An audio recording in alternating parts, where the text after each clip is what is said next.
my day-to-day behavior suggests that I am a climate change denier.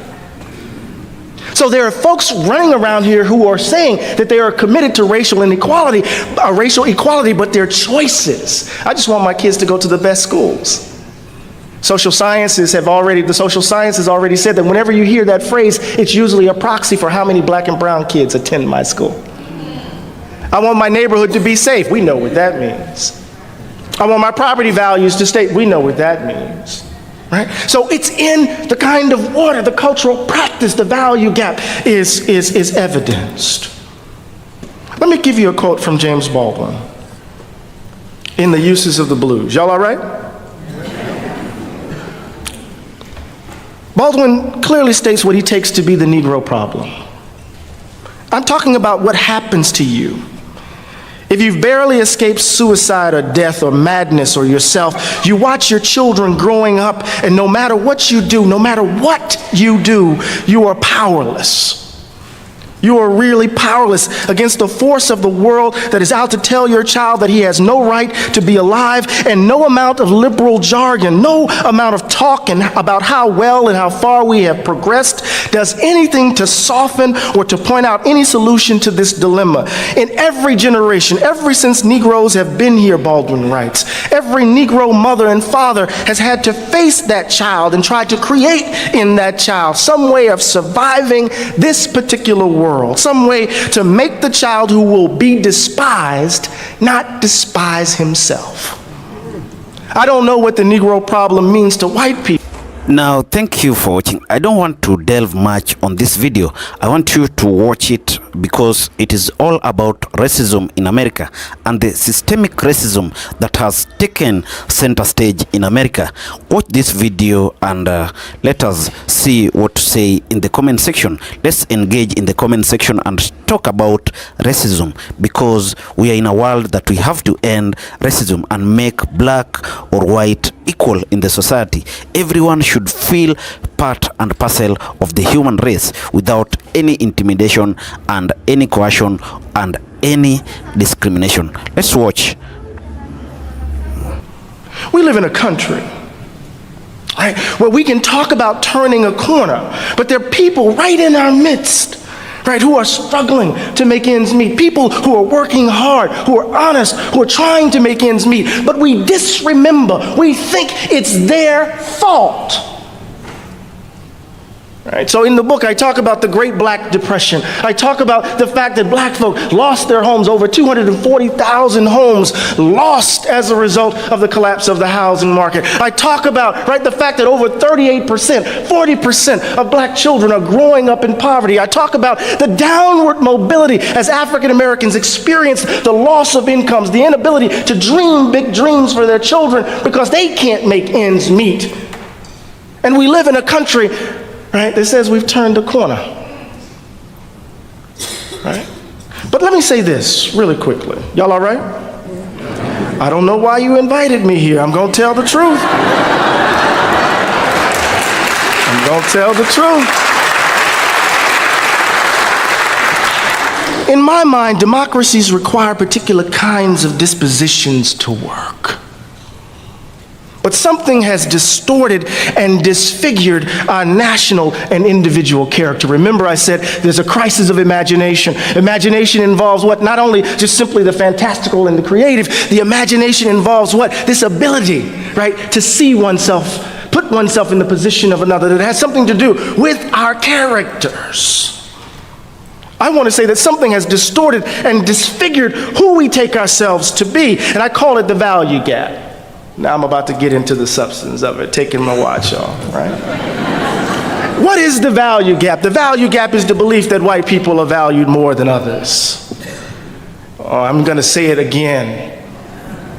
The value gap is the belief that white people are valued more than others. And this belief isn't the possession of loud racists, people running around with white sheets over their heads or swastikas tattooed on parts of their body. Rather, this belief animates our social practices, our political arrangements, and our economic realities. This belief that white people matter more than others distorts our characters and deform our democracy. I like to tell the story of my father, who was the second African-American hired at the post office in Pascagoula, Mississippi, the place where William Faulkner honeymooned. And back then, getting hired at the post office was high cotton, right? And so he knew he had precocious kids, so he decided to move us from the east side of Moss Point to the west side, on a hill, Briarwood Circle. And as we were moving into that house, I'm playing with my Tonka truck. You remember those old Tonka trucks? I'm playing with my Tonka dump truck, and I'm making my dump truck noises, and all of a sudden I hear an adult say, "Stop playing with that nigga." And it's the first time I had been called that word in that context. So I grabbed my truck and I took it inside and I took it to my father who doesn't suffer white people easily. Right? Ran outside and he did whatever he did. But that's how we typically tell the story of American racism, right? Some black family achieves the American dream. They move to a big house on a hill, and then some child is wounded by some mean-spirited adult who calls them the N-word, and then that child has to work all of her life to prove that she's not that.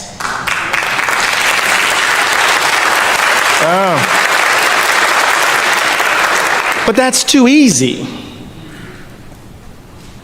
It's too melodramatic. It's too all my children like. My mother's favorite soap opera. Because I already knew at the age of 8 and 9 years old that we were moving from the black side of town to the white side of town. I already knew because Rose Drive, where we used to live, because the pipes are bad, every time it rained, it flooded. I already knew because the sidewalks weren't paved like they were on the west side. The baseball diamond wasn't cut as regularly as it was on the other side. The houses were smaller. The schools weren't as financed. The town, that side of town, was subject to layoffs by Ingalls, the shipyard, paper mill. I already knew in the very built environment that something said that those folk over there were less valued than those folk over here. We want to look for the bad racist. Right? The obvious racist, but we are making choices day in and day out, right, that sustain racial inequality in this country. My colleague Imani Perry calls it a cultural practice of inequality. Let me give you an example of what I mean. I believe the planet is actually getting warmer. All right, you feel me? It's hottest summer on record, hottest year on record. But if you look at my house, and you look at my car, and you look at my light bulbs, you look at the way I live my life, the daily choices I make, you would think I believe my day-to-day behavior suggests that I am a climate change denier. So there are folks running around here who are saying that they are committed to racial equality, but their choices. I just want my kids to go to the best schools. The social sciences already said that whenever you hear that phrase, it's usually a proxy for how many black and brown kids attend my school. I want my neighborhood to be safe. We know what that means. I want my property values to stay. We know what that means. Right? So it's in the kind of order, the cultural practice, the value gap is evidenced. Let me give you a quote from James Baldwin in The Uses of the Blues. Y'all all right? Baldwin clearly states what he takes to be the Negro problem. I'm talking about what happens to you if you've barely escaped suicide or death or madness or yourself. You watch your children growing up, and no matter what you do, you are powerless. You are really powerless against the force of the world that is out to tell your child that he has no right to be alive, and no amount of liberal jargon, no amount of talk about how well and how far we have progressed does anything to soften or to point out any solution to this dilemma. In every generation, ever since Negroes have been here, Baldwin writes, every Negro mother and father has had to face that child and try to create in that child some way of surviving this particular world. Some way to make the child who will be despised not despise himself. I don't know what the Negro problem means to white people, Baldwin writes, but this is what it means to the Negro. What does it mean to try to construct an idea of the self in a country that is organized in every single way on the basis, on the grounds of the value gap? Not because people are mean-spirited, but it's because it's in the very DNA of the country. And this is what makes addressing the problem, I'm leaving my notes now. This is what makes addressing the problem of white supremacy, of racial inequality in this country so difficult, because we refuse to look the ugliness of who we are squarely in the face and dare to imagine ourselves differently.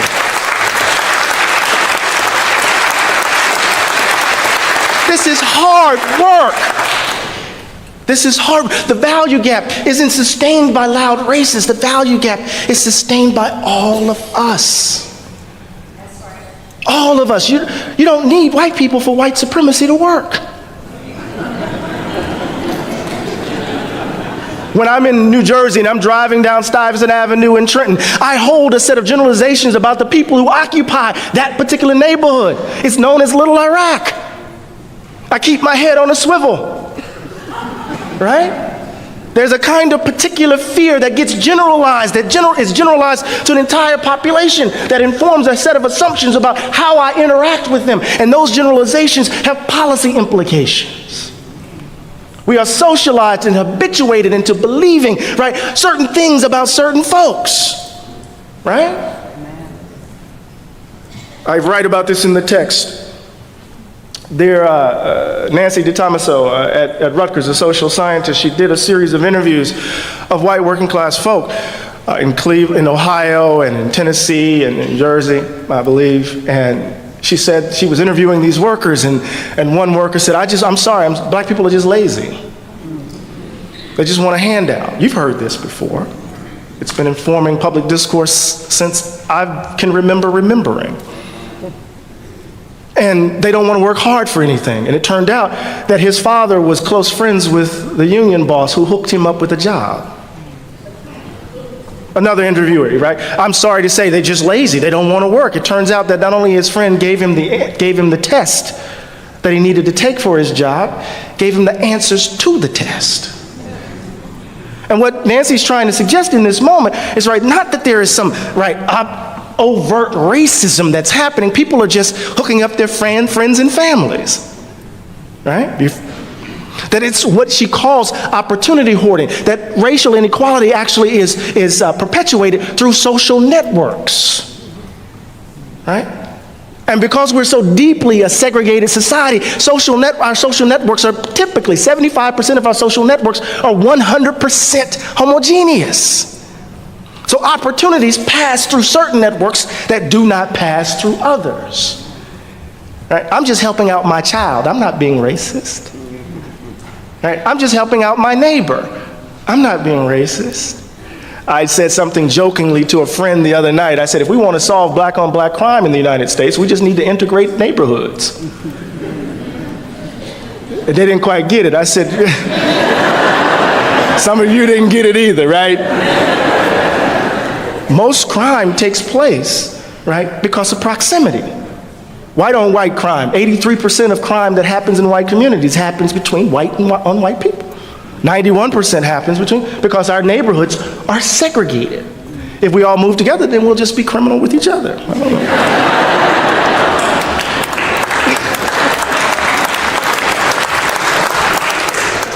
know. Racial habits. The value gap distorts who we take ourselves to be. It blocks the way to the formation of the kinds of people democracies require.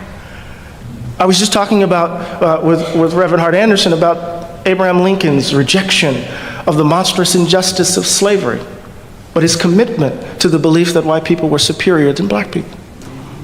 And how those commitments blocked the way from him becoming the kind of human being his idea of democracy required. What does it mean in our country that we can hold the ideals of democracy, and when those ideals are extended to black and brown people, we are willing to erode the social safety net? Right? Welfare, for much of the New Deal, right, was in fact a project of Southern Dixiecrats aimed at addressing poor white Southerners. But the moment the face of the welfare state became black, as my colleague Martin Gillens writes, it became, right, an emblem of the problem with big government. What happens when we're willing to turn our backs on an idea, a robust idea of the public good, because it involves people who are not like us?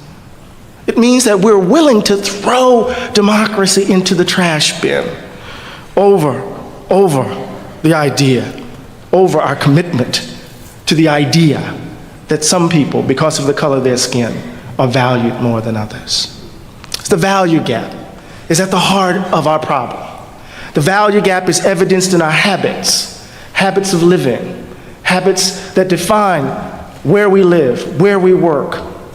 I can't begin to tell you how often I have to leave the particularity of my experience at the door in order to make white people comfortable. It's almost as if, as James Baldwin writes in Notes of a Native Son, we have to make ourselves blank in order to wash away your guilt. And so we dance this dance, America's racial theater. It's this dance so that you can't be called a racist and I can't trigger your fears. Huh? The worst thing that you can be called is a racist, even though everything that's coming out of your mouth, Donald Trump suggests otherwise. Right? We find ourselves in this dance, unwilling to confront the ugliness of who we are. Just think about this. The last piece of great legislation passed in the Great Society was the 1968 Fair Housing Act. I'm watching my time. 12 years later, Ronald Reagan is elected.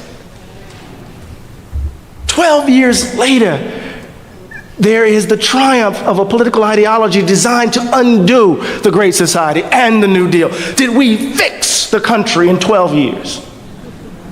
1965, the Voting Rights Act, right? By 1980, wholesale attack. We don't need to protect them anymore, right? Shelby, we don't need to do it. And what happens after the Shelby decision recently, right? We get a proliferation of attacks on voter registration, voter IDs, right? Think about it. At every turn, at every moment of progress in this country, we have seen a reassertion of the value gap.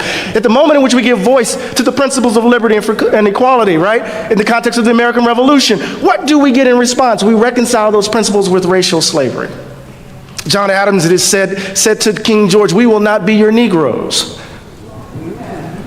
At the very moment in which he's giving voice to an idea of freedom is predicated upon an intimate understanding of unfreedom, a reassertion of the value gap. In the moment of radical reconstruction, we offer, right, a vision of multiracial democracy. What do we get in response to radical reconstruction? We get convict leasing, right? Convict leasing. You wouldn't have the city of Birmingham without the labor, the forced labor of convicts, quote unquote. People arrested for what reason? Right? Slavery by another name, as Brother Blackman talked. And you get Jim Crow and a reassertion of the value gap. In the context, right, of the black freedom struggle of the mid-20th century, everyday ordinary people demanding dignity and standing. What do we get in response? We get the tax revolt in Northern California. And we get calls for law and order. Value gap. What do we get when we elect our first black president and we think we turned the corner? We get the vitriol of the Tea Party. And we get a wholesale attack, right, on the voting rights of black and brown peoples. At every turn, at every moment of progress, that progress is arrested by a reassertion of the value gap. We have to do the work, but we're afraid. We are afraid. White fear has driven this country since its founding. Think about Thomas Jefferson's notes of the state of Virginia. I'm going to come home. I'm trying to get there. Right? Think about, he said, "I tremble for this country because of the sin of slavery." Right? He was afraid of what that meant, the divine punishment that would come for holding another human being in slavery. And he writes that particular formulation in the section on habit formation. Because he said, what happens to a child who witnesses the violence of slavery? Something is broken on the inside of such a child who experiences that. Something happens to their character, Jefferson suggests. but in that moment of fear, right, it drives policy. Think about, right, the fear of Abraham Lincoln in the second inaugural, supposedly the second founding. Think about the fear surrounding Black Rage with the Black Panther Party. You know, that cover of the New Yorker where they had Obama dressed as a Muslim and Michelle Obama as Angela Davis. And they were bumping fists, and people were like, what does that mean? Did they bumped fists? Did the black people just begin revolution?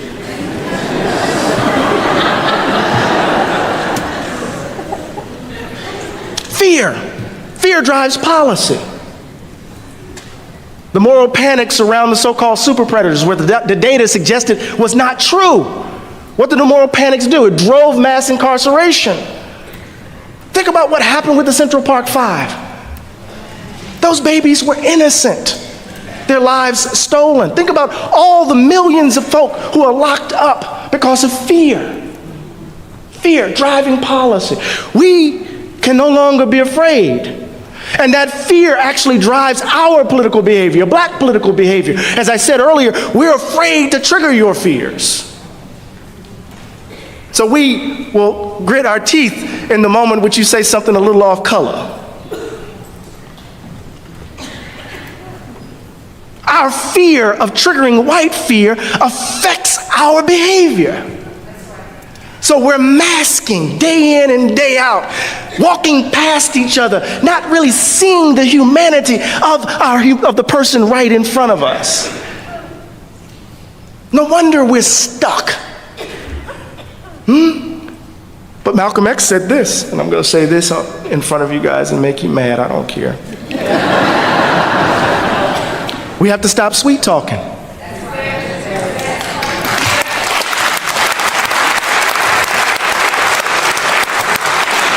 Tell you how we really feel. Tell you what kind of hell we've been catching, and let you know if you don't clean up your house. If you're not ready to clean up your house, you shouldn't have a house. It should catch on fire and burn down. Now, I'm not trying to burn down anybody's house. But what Malcolm is talking about is frank speech. That we have to confront each other honestly. One of the most exhausting things I have to do is to convince my fellow white citizens of what is happening. Every time we have to engage in this haunting public ritual of grieving in public, we got to convince you that it happened. What does it mean that Diamond Reynolds' 4-year-old baby had to muster the resources to comfort her mother in that moment? I'm here, Mama. I'm here with you. What does it mean that Alton Sterling's 15-year-old baby is crying, weeping, because he lost his father, wouldn't see him again? What does it mean that if it wasn't for the footage around Walter Scott, that police officer would still be walking the streets? What does it mean that I have to tell my child, right, the story of how to interact with the police because I want him to come home? What does it mean that here I am, I've done everything right, I'm at the height of my profession, I'm the president of the American Academy of Religion. The day I got the call for that I won, my baby calls me from Brown to tell me that he's sitting on a bench doing an assignment and a police officer drives up, blocks his way out, comes out and says, who are you and why are you here? He says, I'm a Brown student just doing an assignment. The police officer hits him in the face with the flashlight, looks at his feet, looks at the bushes, and tells him the park closes at 9:30. And my son says, yes, sir, but it's only 6:30. And then his partner walks around the police cruiser and says to him, and both of them lean in with their hands on their weapon and say to him, the park closes at 9:30. And my son puts up his hands and says, we don't want any trouble. I could have lost my only child that day. That's right. And I got to convince you of what that means. We're not going to fundamentally change unless we look ourselves squarely in the face. You learn race in Minneapolis by just simply driving around this community. It's in the very built environment. You don't have to be a bad person. It's how we are habituated as citizens of this country, a country that has been drenched, right, in the reality of white supremacy. We have to address it. We have to address it if we're going to get beyond it. So what I call for is a revolution of value. We need to change our view of government by changing our demand of government. We need to change our view of black people by changing our view of white people, and only white people can do that. And we need to change what ultimately matters to us. If we have a society predicated upon greed and narcissism and selfishness, we will continue to produce the likes of Donald Trump. But it's in our hands. I refuse to dance the dance any longer. For my grandchildren who are not here, I refuse to try to make you feel comfortable. Because I know of a man who was crucified on Calvary, who refused to become adjusted to injustice. What does it mean to bear witness to the virtues of generosity and humility and justice in this moment? It will require something monumental of us, something profound. Value gap, racial habits, fear requires of us a commitment to democracy in this sense. We have to become the people that democracy requires of us. That means we have to reject the idea that this is God's gift to the world, that is, America is the shining city on the hill. That rigs the argument. No, we need to look ourselves squarely in the face in great pain and terror and do the work of actually achieving our country. I pray that we do so, because if we don't, we will certainly see the fire next time. Thank you.